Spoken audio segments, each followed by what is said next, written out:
Semakin kamu memilih untuk diam, semakin banyak hal yang bisa kamu dengar. Coba pikirkan sejenak.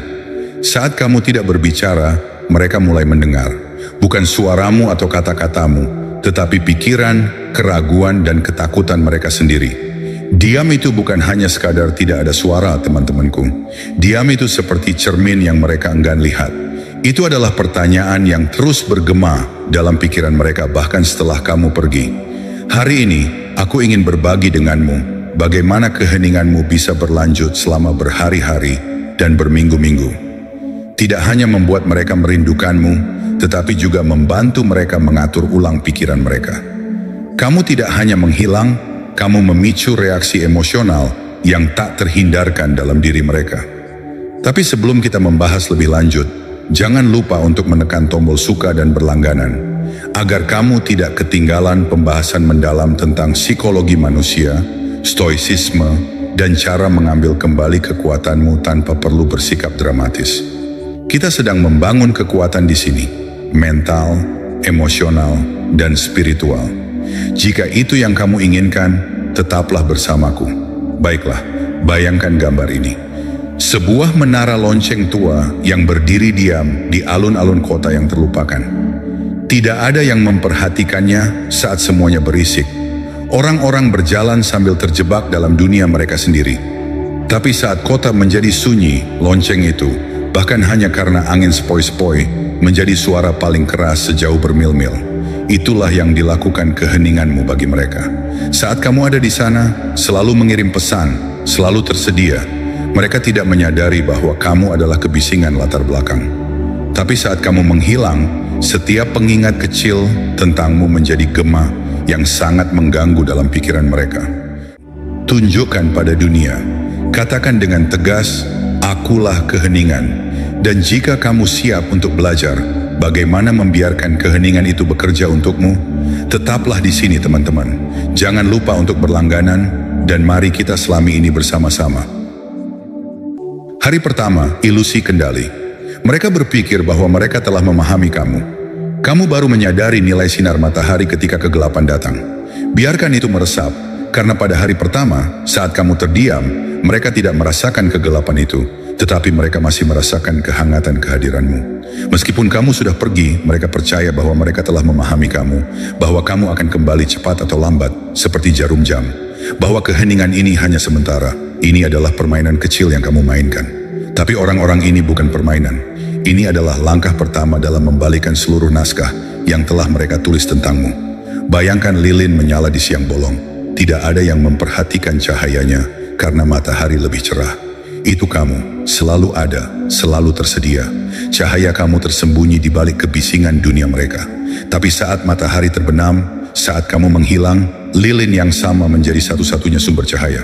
Namun pada hari pertama, mereka tidak merasakannya. Mereka bahkan tidak menyadari kedipan ketidakhadiranmu. Mereka terlalu sibuk berjemur dalam ilusi bahwa mereka masih memegang kendali. Dan inilah kebohongan pertama yang harus dipatahkan.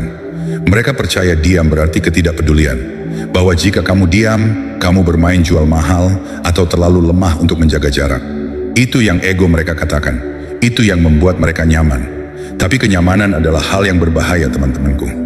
Kenyamanan membuat orang tertidur sementara tanah bergeser di bawah kaki mereka. Sekarang pikiran mereka belum berpacu, tetapi berbisik kepada mereka. Mereka akan kembali, mereka selalu kembali. Mereka mengecek ponsel mereka tanpa urgensi. Mereka mungkin bahkan menyambut ruang itu, terutama jika mereka terbiasa dengan kehadiranmu yang selalu ada. Kamu tahu bagaimana kelanjutannya. Aku akan berbicara dengan mereka nanti. Mereka mungkin hanya sibuk, tetapi di balik kepercayaan diri itu, di balik sikap acuh tak acuh itu, ada benih yang kamu tanam dengan menarik diri. Itu belum bertunas, tetapi ada di sana, menunggu saat yang tepat untuk pecah. Mereka mungkin menceritakan kepada diri mereka sendiri cerita, saya masih memilikinya. Mereka tidak akan benar-benar pergi. Mereka lebih membutuhkan saya daripada saya membutuhkan mereka. Tetapi inilah kebenaran yang belum mereka hadapi. Semakin mereka percaya bahwa mereka memiliki kendali, semakin diam kamu akan membutakan mereka. Karena diam bukanlah tentang penarikan diri, ini tentang mengatur ulang dinamika kekuatan. Mari kita ajukan pertanyaan-pertanyaan sulit yang tidak ingin mereka tanyakan pada diri mereka sendiri. Bagaimana jika kamu tidak kembali? Bagaimana jika ini bukan permainan?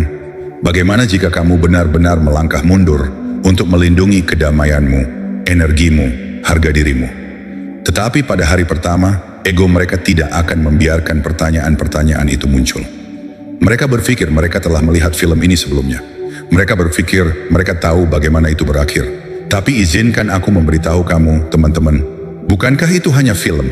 Ini adalah gerakan stoicisme yang dalam. Ini adalah saat kamu mempertahankan pendirianmu, di mana kamu menolak untuk bermain sesuai naskah mereka. Dan percayalah, itu tidak mudah, karena disinilah pikiranmu juga mulai mengembara. Kamu akan merasakan dorongan untuk memeriksa apakah mereka telah memperhatikan kamu. Kamu akan ingin mengintip untuk melihat apakah kesunyianmu berhasil. Tapi ingat, hari pertama adalah tentang disiplin. Ini tentang menahan dorongan untuk memecah kesunyian sebelum kesunyian memecah mereka. Kamu tidak melakukan ini untuk menyakiti mereka.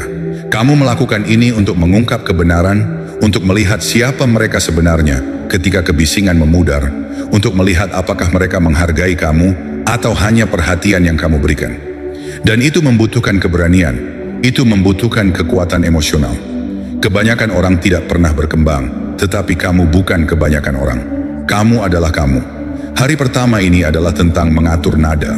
Ini tentang menanam benih itu dalam pikiran mereka sambil tetap tenang, diam, dan membumi. Kamu telah menggeser keseimbangan tanpa mengucapkan sepatah kata pun. Kamu telah memulai proses pemasangan ulang harapan mereka, bahkan jika mereka belum merasakannya. Jadi inilah afirmasi untuk hari ini. Saya memegang kekuatan dalam keheningan. Tuliskan di komentar sekarang juga, saya memegang kekuatan dalam keheningan. Tunjukkan dirimu, tunjukkan pada dunia di sekitarmu bahwa kamu tidak takut menjadi lilin dalam kegelapan. Bahwa kamu tahu nilai kehadiranmu dan kamu tidak akan lagi memberikannya secara gratis. Tetaplah bersamaku, teman-temanku, karena ini baru permulaan. Keheningan belum mengguncang mereka, tetapi itu akan terjadi. Kita akan berjalan melalui setiap tahap, setiap retakan dalam kepercayaan diri mereka. Dan pada akhirnya kamu akan mengerti mengapa keheninganmu adalah badai yang tidak pernah mereka lihat. Hari kedua, riak pertama. Mereka masih berpikir kamu akan menghancurkan lebih dulu. Keheningan adalah salah satu argumen tersulit untuk disangkal. Hari kedua, teman-temanku, seperti berdiri di tepi tebing, mengintip ke dalam yang tidak diketahui. Tetapi mereka belum merasakan jatuhnya itu. Tidak pada hari kedua. Mereka masih bersandar pada sistem kepercayaan lama, masih berpegang pada kebohongan yang menenangkan bahwa kamu akan hancur lebih dulu, bahwa kamu akan menyerah, bahwa keheninganmu hanya sementara, hanya fase kecil. Tetapi inilah kebenaran yang tidak mereka lihat datang. Keheninganmu adalah gempa bumi yang sudah meretakkan fondasi mereka. Mereka hanya belum merasakan tanah bergeser di bawah kaki mereka. Namun mereka belum sepenuhnya melihat. Orang-orang dapat diprediksi ketika mereka merasa aman. Mereka berkembang dengan pola, dan jika kamu selalu ada di sana, mengirim pesan teks, menelepon, muncul ketika mereka membutuhkan sedikit dorongan ego, itu menjadi pola mereka. Kamu menjadi jaring pengaman. Tetapi inilah yang ingin aku ajak kamu bayangkan. Pikirkan jaring laba-laba yang terentang di antara dua cabang. Ketika semuanya diam, jaring itu tampak kokoh, kuat, tak tersentuh. Tetapi saat angin menerpa, semuanya bergetar. Itulah hari kedua. Kamu adalah angin sepoi-sepoi itu. Gangguan yang halus, hampir tak terlihat, tetapi itu ada di sana. Mereka merasakannya bukan sebagai kepanikan, tetapi sebagai pikiran kecil yang mengganggu. Mengapa mereka tidak mengirimi saya pesan? Apakah mereka hanya sibuk, atau apakah mereka menarik diri? Haruskah saya mengatakan sesuatu terlebih dahulu?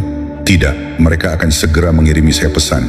Ini adalah bisikan yang mulai merayapi ego mereka, masih membuat mereka tenang, meyakinkan mereka bahwa mereka memegang kendali. Tetapi jauh di lubuk hati, jaring laba-laba itu bergetar. Pola itu sedang hancur, teman-temanku. Dan disinilah kebanyakan orang yang kamu sertakan dapat tergoda untuk menyerah. Kamu mungkin merasakan dorongan itu muncul. Mungkin saya harus memeriksa cerita mereka. Mungkin saya harus memberitahu mereka bahwa saya masih di sini, hanya pesan kecil. Tetapi tidak, karena disinilah kebohongan harus dipatahkan. Kebohongan yang mengatakan bahwa mereka membutuhkan kepastian terus-menerus untuk mempertahankan kamu. Kamu bukanlah selimut penghibur. Kamu adalah badai yang tidak pernah mereka persiapkan. Mereka tidak akan mengakuinya, tetapi mereka sudah menguji air. Mereka menggulir pesan-pesan mereka, memperhatikan celah di mana namamu dulu muncul. Mereka mengawasi untuk melihat apakah kamu muncul online, tetapi mereka tidak akan menjangkau. Tidak, Harga diri mereka tidak akan membiarkan mereka. Mereka masih mengandalkan keyakinan bahwa kamu akan menyerah lebih dulu, bahwa kamu lebih membutuhkan mereka daripada mereka membutuhkanmu. Tetapi inilah kebenaran mentahnya. Keheningan sudah melakukan pekerjaannya. Keheningan adalah tetesan lambat yang mengikis batu. Dan sementara mereka duduk di sana, mengatakan pada diri mereka sendiri bahwa mereka memiliki keunggulan, tetesan itu semakin keras dalam pikiran mereka. Izinkan aku bertanya kepada kalian semua, apa yang terjadi ketika sesuatu yang kamu harapkan tidak terjadi? Pada awalnya kamu menepisnya, tetapi kemudian itu terjadi lagi, dan tiba-tiba kamu tidak begitu yakin lagi. Itu hari kedua. Harapan yang mereka bangun di sekitarmu mulai goyang. Tidak cukup untuk runtuh, tetapi cukup untuk meragukan, untuk berakar. Kamu menjadi tidak dapat diprediksi, dan tidak dapat diprediksi, disitulah pikiran manusia mulai berputar. Ketika kamu dapat diprediksi, mereka telah memasukkanmu ke dalam kotak. Tetapi sekarang kamu berada di luar kotak itu. Kamu adalah variabel yang tidak diketahui, dan teman-temanku, itu adalah kekuatan. Jadi inilah afirmasi kamu untuk hari kedua. Saya adalah kekuatan yang tidak dapat diprediksi. Tuliskan di komentar sekarang juga. Saya adalah kekuatan yang tidak dapat diprediksi. Tunjukkan pada mereka, tunjukkan pada dirimu, tunjukkan pada dunia di sekitarmu, bahwa kekuatanmu tidak terletak pada mengejar, tetapi pada berdiri diam ketika dunia mengharapkanmu untuk bergerak. Tetaplah bersamaku teman-teman. Gangguan baru saja dimulai. Biarkan aku memberimu metafora lain. Bayangkan sebuah tanaman tumbuh di celah-celah trotoar. Setiap hari tanpa disadari, ia tumbuh sedikit lebih kuat, memecahkan batu di bawahnya. Keheninganmu adalah tanaman itu yang perlahan-lahan terus-menerus menerobos pertahanan mereka, memecahkan semen yang mereka pikir padat. Dan inilah kebenaran yang tidak mengenakan. Mereka tidak akan menunjukkan retakannya padamu, tetapi mereka akan berpura-pura baik-baik saja. Mungkin mereka akan memposting lebih banyak. Mungkin mereka bertindak tidak peduli, tetapi ketidaknyamanan mulai muncul, dan semakin lama kamu bertahan, retakan itu akan semakin dalam. Jadi mari tandai momen ini dengan kekuatan. Berikan ini di komentar sekarang juga. Aku memegang garis. Katakan dengan lantang. Katakan dengan bangga. Aku memegang garis. Tunjukkan dirimu. Tunjukkan pada dunia di sekitarmu bahwa kamu tak tergoyahkan. Bahwa diammu bukanlah kelemahan. Itu adalah suara terkuat di ruangan. Tetaplah bersamaku, teman-temanku, karena hari keempat dan kelima adalah saat itulah keretakan mulai berubah menjadi celah. Saat itulah mereka berhenti merasa terkendali dan mulai menyadari bahwa mereka telah kehilangan ritme. Bertahanlah, karena perjalanan ini akan menjadi lebih intens. Hari keempat hingga kelima, keretakan menyebar. Mengapa mereka tidak mengejarku? Terkadang, hal terkuat yang dapat kamu katakan adalah tidak ada apa-apa, tidak diketahui. Dan disinilah kita, teman-temanku, hari keempat dan kelima, di mana keheningan mulai menjerit, di mana keretakan yang kamu tanam dengan ketidakhadiranmu mulai menyebar lebih luas di pikiran mereka, seperti retakan di kaca. Sampai sekarang mereka hampir tidak bertahan. Pada hari ketiga, gangguan itu menjadi ketidaknyamanan. Mereka akan mulai mempertanyakan lebih dari sekadar kesunyianmu. Mereka akan mulai mempertanyakan diri mereka sendiri. Bertahanlah, karena perjalanan ini semakin gelap, lebih dalam, dan lebih kuat. Hari ketiga, ketidaknyamanan muncul. Mengapa mereka belum bereaksi?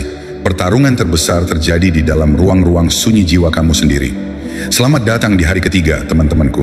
Hari ketika keheningan mulai terasa berat. Itu bukan lagi hanya ketidakhadiran.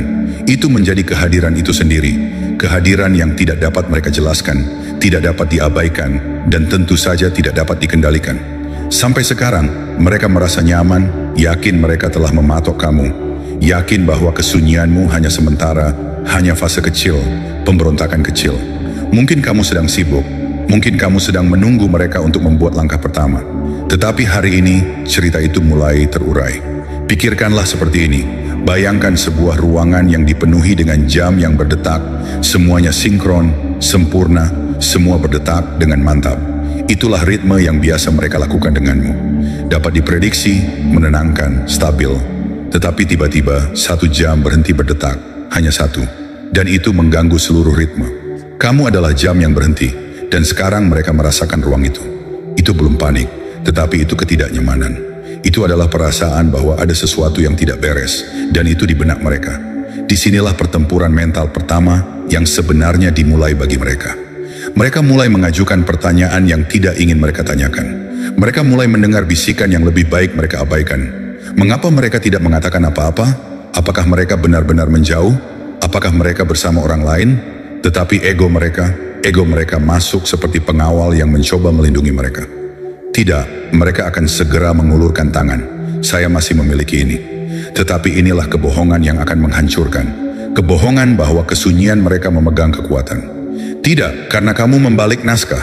Kamu mengambil kembali pena dan mulai menulis cerita yang tidak mereka duga. Dan sekarang, setiap saat kamu tetap diam, mereka dipaksa untuk duduk sendiri. Mereka dipaksa memutar ulang percakapan terakhir, pandangan terakhir, pesan terakhir, mencoba memecahkan kode di mana hal-hal menjadi kacau. Tetapi jawabannya tidak ada dalam ingatan itu. Jawabannya ada dalam keheningan. Lihat, hari ketiga adalah di mana pengaturan ulang mulai terlihat. Ini adalah di mana rasa ingin tahu mulai berubah menjadi ketidaknyamanan. Mereka bahkan mungkin mulai menguji air sekarang, memposting sesuatu di media sosial, mungkin lirik lagu dengan mana tersembunyi, selfie dengan setengah tersenyum. Mereka tidak akan mengakuinya untuk kamu, tetapi kamu tahu itu umpan, teman-teman. Mereka melemparkan garis berharap kamu akan menggigit. Tetapi inilah hal tentang umpan. Itu hanya bekerja jika kamu lapar. Dan kamu tidak lapar lagi untuk perhatian mereka. Kamu memiliki pertempuran yang lebih besar untuk diperjuangkan, untuk menahan keheninganmu, sementara pikiran mereka mulai terurai. Sekarang mari kita balikkan cermin kembali kepada kamu, karena disinilah ujian menjadi nyata. Hari ketiga tidak hanya sulit bagi mereka, itu sulit bagi kamu. Kamu merasakan tarikan untuk mengecek cerita mereka, guna mengetahui apakah mereka bereaksi terhadap kebisuanmu. Mungkin kamu mendapati dirimu berpikir, mungkin aku harus mengatakan sesuatu hanya untuk mengingatkan mereka bahwa aku masih di sini. Tetapi inilah kebenaran yang akan membebaskanmu. Saat kamu memecah kesunyianmu, kamu kehilangan semua kekuatan yang telah kamu bangun. Saat kamu bereaksi, kamu memvalidasi kendali mereka atas emosimu. Jangan pecahkan, jangan tekuk kesunyianmu. Itu lebih dari sekadar teks atau panggilan apapun. Itu membuat mereka duduk di ruang di mana energimu dulu berada. Itu memaksa mereka untuk menghadapi asumsi mereka sendiri. Dan itu, teman-teman, adalah pertempuran tersulit dari semuanya. Biarkan aku memberimu metafora lain. Bayangkan sebuah tanaman tumbuh di celah-celah trotoar. Setiap hari tanpa disadari, ia tumbuh sedikit lebih kuat, memecahkan batu di bawahnya. Keheninganmu adalah tanaman itu yang perlahan-lahan terus-menerus menerobos pertahanan mereka, memecahkan semen yang mereka pikir padat. Dan inilah kebenaran yang tidak mengenakan. Mereka tidak akan menunjukkan retakannya padamu, tetapi mereka akan berpura-pura baik-baik saja. Mungkin mereka akan memposting lebih banyak. Mungkin mereka bertindak tidak peduli. Tetapi ketidaknyamanan mulai muncul. Dan semakin lama kamu bertahan, retakan itu akan semakin dalam. Jadi mari tandai momen ini dengan kekuatan. Berikan ini di komentar sekarang juga. Aku memegang garis. Katakan dengan lantang. Katakan dengan bangga. Aku memegang garis. Tunjukkan dirimu. Tunjukkan pada dunia di sekitarmu bahwa kamu tak tergoyahkan. Bahwa diammu bukanlah kelemahan. Itu adalah suara terkuat di ruangan.